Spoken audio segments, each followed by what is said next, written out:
देख रहे हैं ग्रीन टीवी। मैं हूं स्मिता सिंह और दोस्तों, जैसा मैंने आपसे वादा किया था कि जल्द ही मैं आपके लिए एक वीडियो बनाऊंगी। पंजाब विधानसभा के अंदर जो कृषि कानूनों के खिलाफ जो 3-4 बिल पारित हुए हैं, उनमें क्या कुछ खास है, कृषि कानूनों के खिलाफ उन्हें पारित किया गया है, क्या क्या अंतर उनमें है, वो तमाम चीजें आपको समझाऊंगी। हाल ही में पंजाब सरकार ने केंद्र सरकार के कृषि बिलों के विरोध में 4 कृषि विधेयक पारित किए हैं। इन्हें लाकर पंजाब केंद्र सरकार के नए कृषि कानूनों को खारिज कर रही है। पंजाब के मुख्यमंत्री कैप्टन अमरिंदर सिंह ने विधानसभा में कहा कि कृषि राज्य का विषय है, लेकिन केंद्र सरकार ने इसे नजरअंदाज किया है। विधानसभा में पारित हुए विधेयकों में भी यही कहा गया है कि कृषि, कृषि बाजार और जमीन ये प्राथमिक तौर पर राज्य के विषय हैं। हालांकि अभी इन बिलों को कानून की शक्ल लेने में वक्त लगेगा, क्योंकि राज्यपाल और फिर राष्ट्रपति की इस पर सहमति लेनी होगी और उसके बाद ही ये कानून की तरह लागू हो सकेंगे। खैर, केंद्र के कृषि कानूनों के विरोध में उतारे गए इन 4 विधेयकों में क्या कुछ अलग है जो उन कानूनों को खारिज करता है, वो तमाम बातें मैं आपको बता देती हूँ।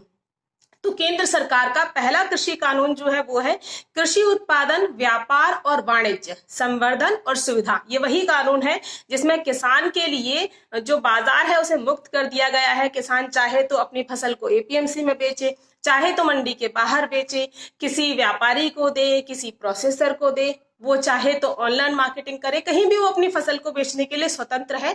एक राष्ट्र एक बाजार की बात यहाँ पर किसान के लिए की गई है। लेकिन यहाँ पर जो विरोध की आवाज उठी है वो इसलिए क्योंकि इसमें कहीं भी एमएसपी सुनिश्चित होगा, एमएसपी पर फसलें बिकेंगी, ऐसा नहीं कहा गया है।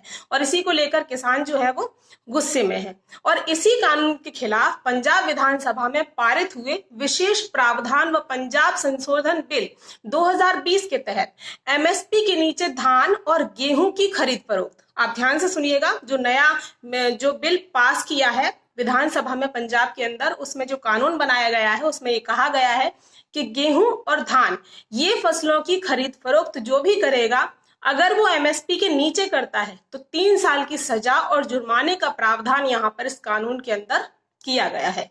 केंद्र सरकार का दूसरा कानून है कृषक सशक्तिकरण और संरक्षण, मूल्य आश्वासन व कृषि सेवाएं। ये वही कानून है जिसमें कॉन्ट्रैक्ट फार्मिंग की यानी कि अनुबंधित खेती की बात किसान के लिए की गई है कि उसका मुनाफा बढ़ाने के लिए, आय बढ़ाने के लिए वो कॉन्ट्रैक्ट फार्मिंग कर सकता है। अब यहाँ पर किसान नेताओं का, किसानों का ये कहना है कि खेती इससे उद्योगपतियों के हाथों में चली जाएगी, कॉर्पोरेट सेक्टर का निवेश होगा तो किसान अपने ही खेत में मजदूर हो जाएगा, और भी कई खामियां इसमें गिनाई गई हैं।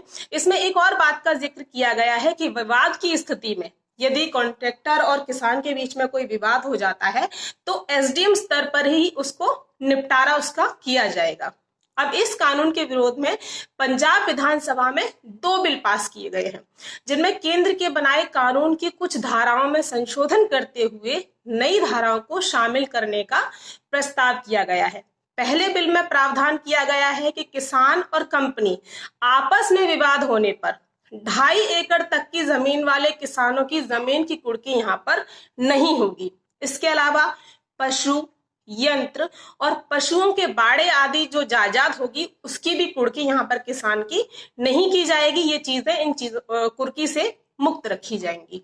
दूसरा जो बिल है उसमें कहा गया है कि किसान और कॉन्ट्रैक्टर के बीच यदि कोई विवाद होता है, विवाद की स्थिति आती है, तो विवाद के निपटारे के लिए सिविल कोर्ट भी जाया जा सकता है। जैसा मैंने अभी आपसे पहले कहा था कि एसडीएम स्तर तक ही कार्यवाही की जा सकती है, एसडीएम स्तर पर निपटारा होगा। लेकिन यहाँ जो पंजाब विधानसभा में बिल पास किया गया है उसमें कहा गया है कि यदि विवाद की स्थिति आती है तो सिविल कोर्ट का दरवाजा भी खटखटाया जा सकता है। अब आते हैं तीसरे और आखिरी कानून पर, जो है एसेंशियल सर्विस आवश्यक वस्तु अधिनियम।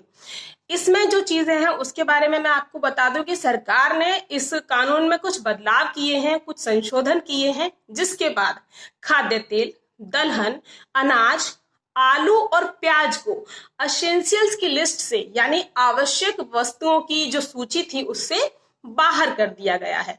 अब इससे क्या होगा कि पहले इन चीजों का जो भंडारण था वो एक निश्चित मात्रा तक ही किया जा सकता था। कोई भी व्यापारी या कोई भी इन चीजों का अगर भंडारण करता है, स्टॉक करता है, तो एक लिमिट थी उसके ऊपर आप इनका स्टॉक नहीं कर सकते थे। लेकिन अब इस कानून में संशोधन के बाद हुआ यह है कि भंडारण की लिमिट हटा दी गई है। आप इन चीजों का जितना मर्जी भंडारण कर सकते हैं, आपको कोई जानकारी देने की सरकार को जरूरत नहीं है, आपके ऊपर कोई पाबंदी नहीं रहेगी। इसलिए यहाँ पर इसका विरोध हो रहा है कि इससे जमाखोरी बढ़ सकती है। यहाँ पर सिर्फ कुछ चीजें रखी गई हैं, जैसे युद्ध की स्थिति होगी या अकाल होगा या कोई प्राकृतिक आपदा आएगी या कीमतों में बहुत ज्यादा उछाल जब होगा, तभी सिर्फ सरकार इसको नियंत्रित करेगी, अंकुश लगाएगी। उसके अलावा आप जितना मर्जी चाहे भंडारण कर सकते हैं। इस कानून से किसान नेता काफी नाराज है। जमाखोरी का यहाँ पर अंदेशा है उन लोगों को इस कानून के बनने से।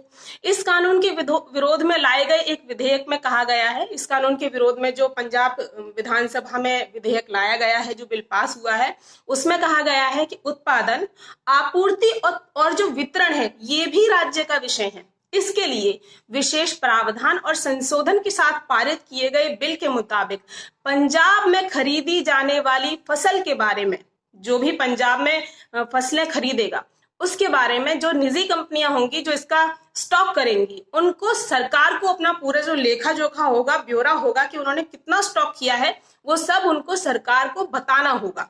इस बिल के प्रावधान के मुताबिक विशेष स्थितियों में, जैसे बाढ़ है, सूखा है, ऐसी कोई भी प्राकृतिक आपदा जब आएगी और जब महंगाई का वक्त होगा, जब महंगाई बढ़ेगी, उस वक्त स्टॉक को लिमिट तय करेगी सरकार कि आप लिमिटेड स्टॉक ही ऐसी स्थितियों में रख सकते हैं। ये चीजें वहां पर नई जो है वो पंजाब विधानसभा में पारित हुए बिल में ऐड की गई हैं। दोस्तों, पंजाब विधानसभा में सर्वसम्मति से भले ये बिल पास कर दिए गए हों, लेकिन इन्हें लागू कराने में अभी काफी समय लग सकता है। काफी टेढ़ी खीर इसे आप कह सकते हैं। यहाँ सबसे बड़ी बात यह है कि पंजाब विधानसभा में पास किए गए ये चारों बिलों में केंद्र के कानूनों का जिक्र किया गया है। उन्हीं कानूनों में जो है वो संशोधन, बदलाव किए गए हैं, कुछ चीजें और ऐड की गई हैं। इसलिए ये केंद्र के कानूनों में संशोधन माने जाएंगे, केंद्र के कानूनों में बदलाव माने जाएंगे। जबकि कानून ये कहता है, जो कानून है, जो लॉ है, वो ये कहता है कि केंद्र के बनाए गए कानूनों में बदलाव का अधिकार सिर्फ केंद्र को है। कोई राज्य उसमें बदलाव नहीं कर सकता, केंद्र ही उसमें बदलाव कर सकता है। यदि कोई राज्य उन कानूनों में बदलाव करना चाहता है तो विधानसभा में उसे जो बिल है वो पास कराने होंगे, अपना कानून पास कराना होगा और उसके बाद राज्यपाल और फिर राष्ट्रपति की उस पर सहमति लेनी होगी। जब तक ये मंजूरी नहीं मिलती तब तक ये कानून नहीं माने जाएंगे। राष्ट्रपति की सहमति मिलने के बाद भी कानून सिर्फ उसी राज्य के लिए होगा जिस राज्य ने वो बिल अपनी विधानसभा में पास कराए हैं। दूसरे राज्य भी अगर केंद्र के कानूनों को खारिज करते हैं या केंद्र के कानूनों में कोई बदलाव चाहते हैं तो उन्हें भी सेम प्रोसीजर अपनाना होगा। उन्हें पहले राज्यपाल से अनुमति लेनी होगी विधेयकों पर और उसके बाद राष्ट्रपति की सहमति होगी और तभी वो कानून जो है वो लागू होगा। तो ये पूरा इस कानून को लेकर जो पूरी कानूनी दांवपेच है वो ये है।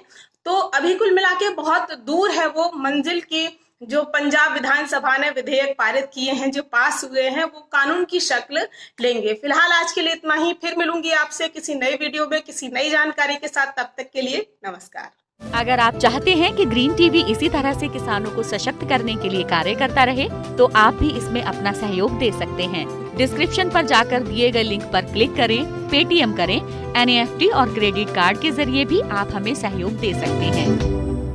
अगर आप हमारा ये वीडियो YouTube पर देख रहे हैं तो हमारे चैनल को सब्सक्राइब करें और अगर FB पर देख रहे हैं तो इसे लाइक करें और शेयर करें।